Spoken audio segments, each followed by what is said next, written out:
Hello, this is Ben from the DIY Brothers, and I'm here with another iPhone 5 case review.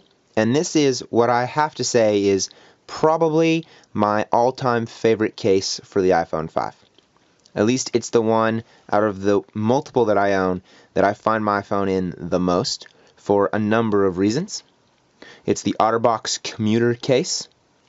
So it's the low-profile OtterBox, and when you say OtterBox, most people remember the big clunky Defender case that is hard to fit in your pocket and probably offers great protection, but I found at least was hard to use. Had it on my old iPhone 4. I know the iPhone 5 one is a little bit slimmer, but it still has that issue.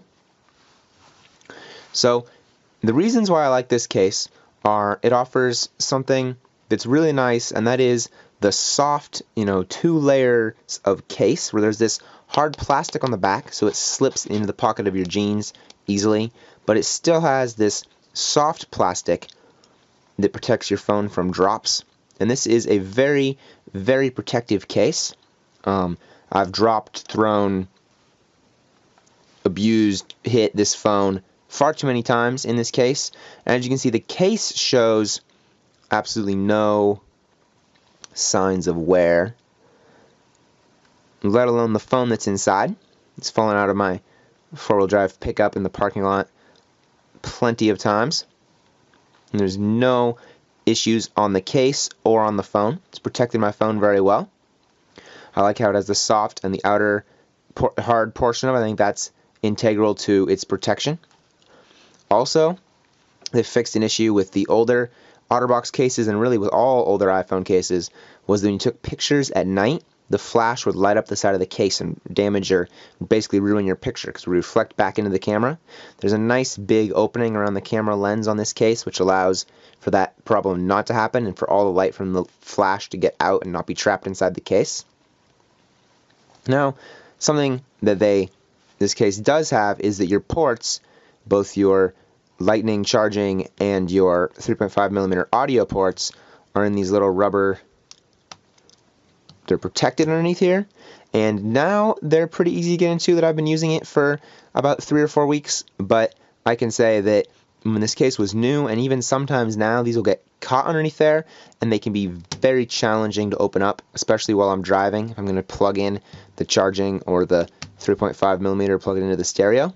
So that can be an issue, but it hasn't been recently. But it's sort of difficult to get to your ports. But if this phone was exposed to any water, those are the things that can go bad, and so that's why they've done that. This does not make your phone very much larger, which is another one of my pet peeves about cases, when they make it thicker or something. This makes it hardly any thicker at all. There's a little bit of relief in here.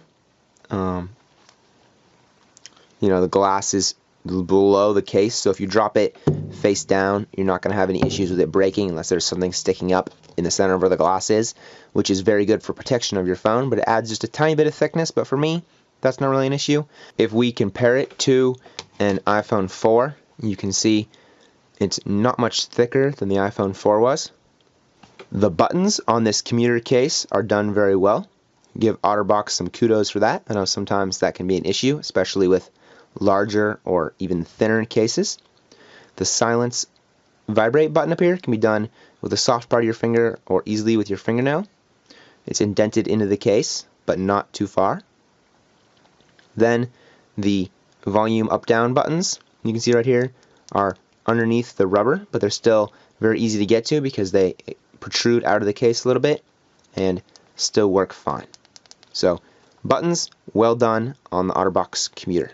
Overall, I think that this is a great case, especially at its price point of about $25 on Amazon.com. You can find the details about this case and the information on where to purchase it in the description below, along with a link to Amazon, which we'd greatly appreciate it if you used to buy this product. So at that price, I think that this case provides a lot of protection. It's easy to use, and it has none of the issues that I've found with a lot of other iPhone cases. And most importantly to me, as a very extremely hard user of my iPhone, I think that it offers the best protection without starting to cause problems because of how big and bulky it makes the case. If you'd like to see more videos about iPhone and iPhone accessories, you can see the playlist right here. And if you'd like to see more videos about electronics and outdoor gear reviews, please subscribe to the DIY Brothers channel. And like this video to support us. Thank you very much for watching. If you have any more questions, please post them in the comments and I'll be sure to answer.